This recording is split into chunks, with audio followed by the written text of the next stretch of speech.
Bonjour à tous, j'espère que vous allez bien. Voilà une deuxième petite vidéo pour ce printemps 2026. Le séchoir recommence à bien tourner, j'ai fait déjà un petit peu de cueillette. Je vous montre aussi un petit peu l'état de mes semis et puis je vous fais un petit point sur la biodiversité présente sur mon exploitation. J'espère que cette vidéo vous plaira. Alors j'ai quelques thym qui commencent à fleurir, j'ai quelques individus, sans doute des variétés un peu plus précoces qui fleurissent, donc je vais peut-être commencer à ramasser. Bon là j'en ai aussi quelques-unes, des variétés là qui fleurissent, donc c'est du thym commun, mais c'est vrai qu'il n'est pas en fleurs partout, donc je pense que je dois avoir des variétés un petit peu différentes. Mais celle-ci, je vais pouvoir commencer à en ramasser un petit peu, même si je ramasserai pas tout.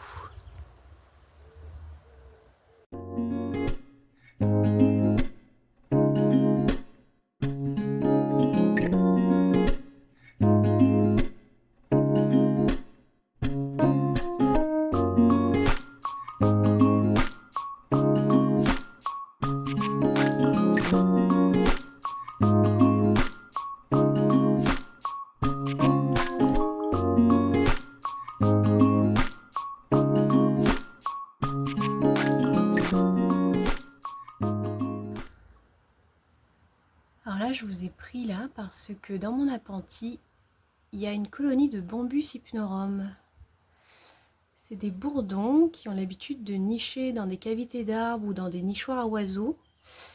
Et du coup, j'ai une colonie juste ici, on peut voir l'entrée en plein milieu. Et donc c'est un balai d'ouvrières en ce moment qui circule,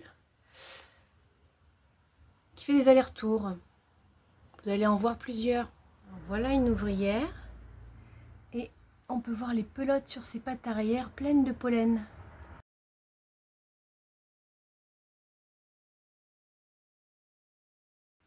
Donc c'est cohérent avec le fait qu'ils nichent dans des cavités d'arbres ou dans des nichoirs à oiseaux, puisque je suis à environ 3 mètres de hauteur. Voilà un qui sort. Une qui sort parce que c'est une femelle ouvrière du coup qui repart chercher du pollen et du nectar. Donc, je suis positionnée à quoi 50 cm du trou de sortie. Aucune crainte, les ouvrières sont bien trop occupées à aller chercher la ressource dont elles ont besoin pour se soucier de ce que je fais là.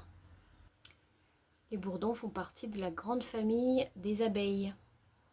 Et donc l'organisation en l'occurrence est en colonie puisque ce sont aussi des abeilles sociales, comme l'abeille domestique qu'on connaît pour son miel, les bourdons aussi, d'une organisation en colonie avec une reine, des ouvrières, des mâles. Alors là, je suis en train de désherber les rennes des prés. Il y a quelques menthes sauvages qui sont aussi à l'intérieur. Donc j'ai un petit peu de boulot. J'ai commencé, mais voilà, on commence juste à les voir réapparaître. Mais il y a encore pas mal de boulot puisqu'elles sont vraiment enfouies.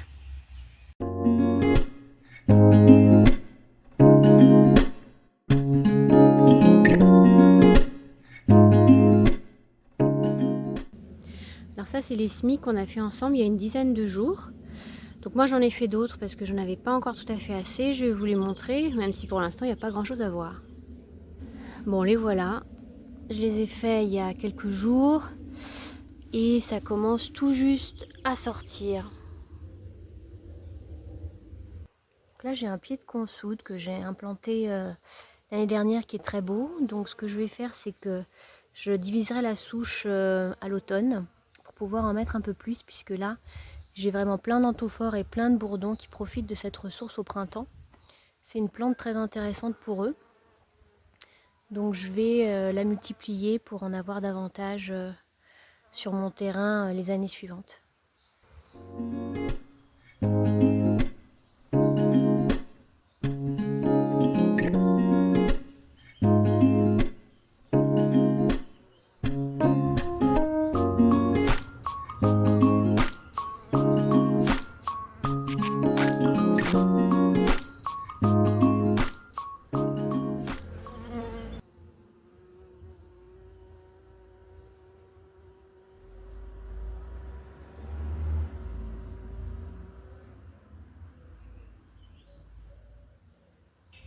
Alors ici, ce qu'on peut voir, c'est une tache d'origan que j'avais désherbée, plus ou moins, puisque on peut voir qu'il y a encore des lamiers roses qui sont ici, même si c'est la fin. Il y a aussi un peu de plantain. Mais surtout, ce que j'ai essayé de garder ici, c'est cette plante avec les petites fleurs roses. Alors c'est une vesse et c'est une fleur donc de la famille des fabacées ou des légumineuses. Et ce qui est intéressant avec elle, c'est que, alors déjà c'est une ressource florale, bien évidemment, et puis en plus elle a une capacité intéressante puisqu'elle est associée avec une bactérie au niveau de ses racines, ce qui lui permet de capter l'azote atmosphérique pour le transférer donc au niveau du sol, et donc c'est pour ça qu'elle est doublement intéressante. Donc j'ai essayé de la préserver à différents endroits dans mes parterres. J'ai pas souhaité la désherber puisque en fait elle est quand même intéressante.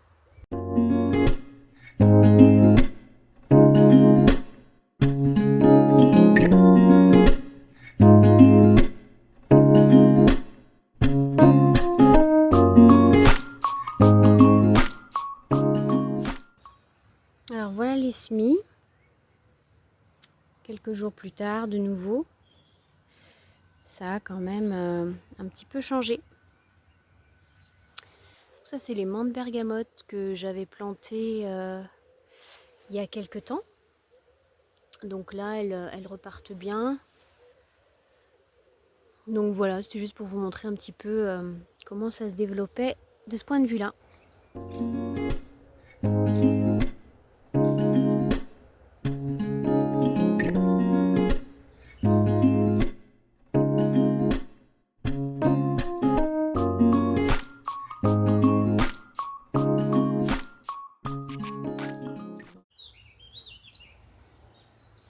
Bon, 3 semaines sans eau. Je pense que là, il va vraiment falloir que je fasse quelque chose. Sinon, c'est pas encore cette année que je ramasserai des feuilles de cassis. J'espère juste qu'il va finir par pleuvoir. Bon, c'est vrai que les citronnelles, elles se portent plutôt bien, mais les cassis que j'ai au milieu commencent un petit peu à tourner de l'œil. Donc il va falloir que j'arrose.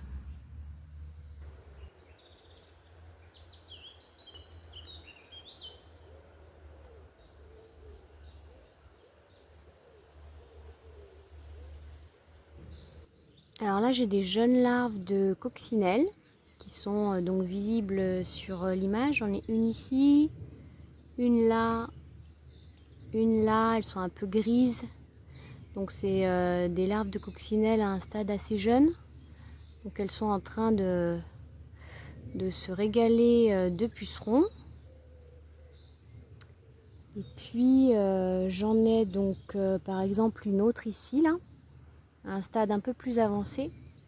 Et là, elle est justement en train de manger, on le voit d'ailleurs qu'elle est en train de manger le puceron. Donc là, j'en ai une encore plus grosse,